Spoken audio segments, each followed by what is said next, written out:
See, first of all, this is the most common question which everybody asks me, that what is the ideal age to conceive, or what is the ideal age when we should plan our pregnancy. So I would like to tell this to everybody, that there is no such magical number that, that this is the age that you should conceive. Oh my God, your age is passing. Now you should conceive. It's not like that. So for every individual, it is different.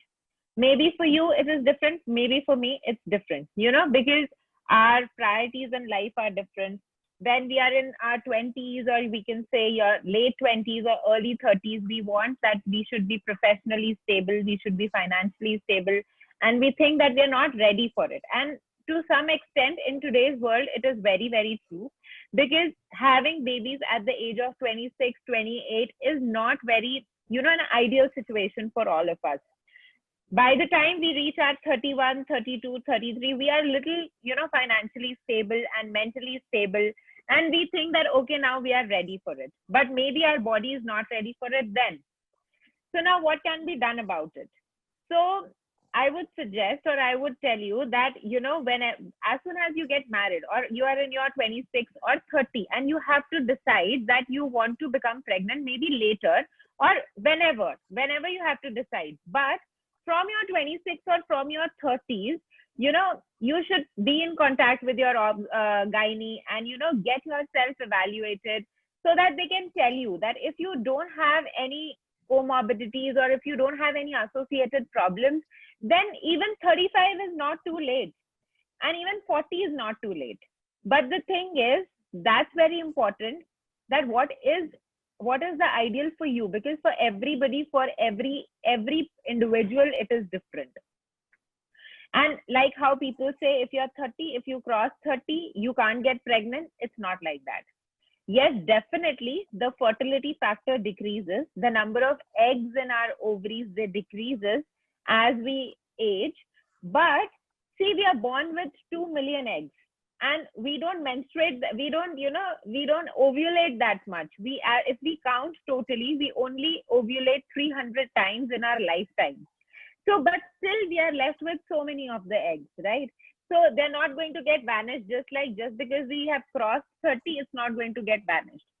But the thing is, there are a lot of associated factors which can accelerate of the degeneration of these eggs. So those factors are very, very important.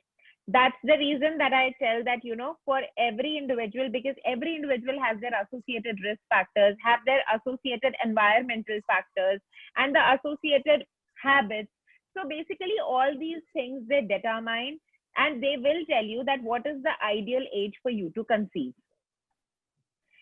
And definitely I would say that if we cross 30 and if we cross 35, the chances of becoming pregnant, they decrease.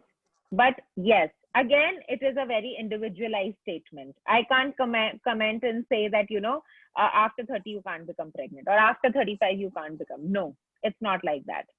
So now going towards what are the risk factors for it and who are at more risk for it, I would say that those who have associated problems with it, like those who have PCOD, which is very, very common. Every 3 in 10, I would say, women, they suffer from PCOD, and every now and then, because it's a lifestyle disorder, our lifestyle is changing, our eating habits are changing, we're not exercising, we are just stuck at home, and because of all these things, all the hormonal imbalance happens, and people suffer from PCOD. So if you have PCOD, and if you have been diagnosed with PCOD, then I would suggest get your hormones checked. If your hormones are under control, then again, I would say that you can wait till 35, right? You can wait till 40 also. But that's again is a very controversial situation, because hormones are very, very important to be under control. If your hormones are under control, if they are within normal limits, then there is no limit to the age when you can conceive. So yes, it's not it's not very this thing that, oh, you have crossed 30, you can't. No. It's not like that, because things have really changed. We have got so many new technologies where even postmenopausal women are becoming pregnant, So yes, it's not a situation where those days are gone now, where people used to say that, 30 means no pregnancy. So those days are totally gone. Yes, definitely they can have healthy babies after 30, after 35, even after 40. We have seen people conceiving and that too having healthy babies. So that gone are those days when all these things used to happen. But yes, if you are above 30, you need to be very, very careful because there are things where the chances increases, right? So the chances of Down syndrome, which is a genetic abnormality that is associated with the age of the women, right? So what happens is the chances of the Down syndrome increases as soon as you cross 30 years. And why it happens is because as soon as you cross 30 years, the quality of your egg that deteriorates slowly, slowly, and the number of unhealthy eggs they increase and number of healthy eggs they decrease. And because of that scenario, the chances of you having a Down syndrome will increase. So what happens is there is an extra chromosome in the egg of the women. So because of that, the baby can have a lot of congenital abnormalities. So this is one of the most common problems which after pregnancy after 30s can have. But definitely we have solution to that also.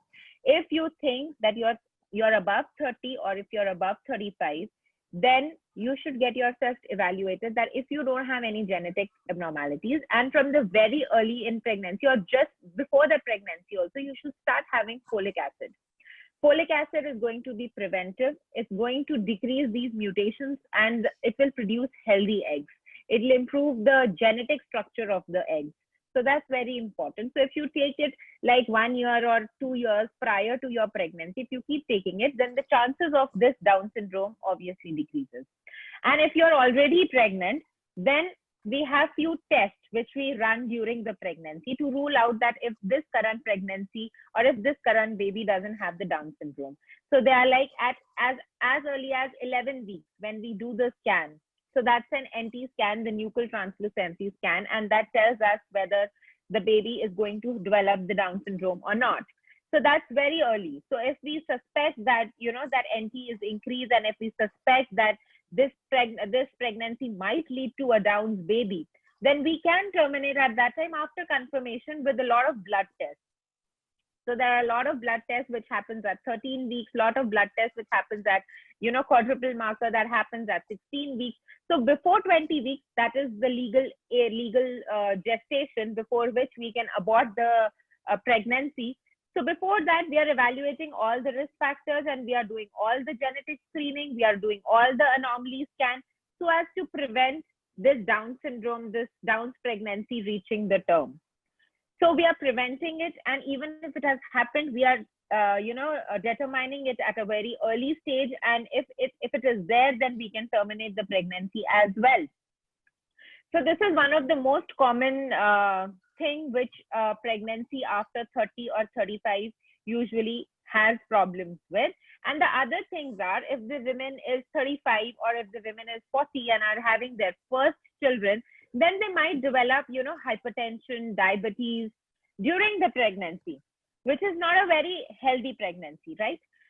Because developing hypertension or BP during the pregnancy, that leads to a lot of preterm labors or premature termination of the pregnancies, and that can lead to a lot of complications in the mother as well.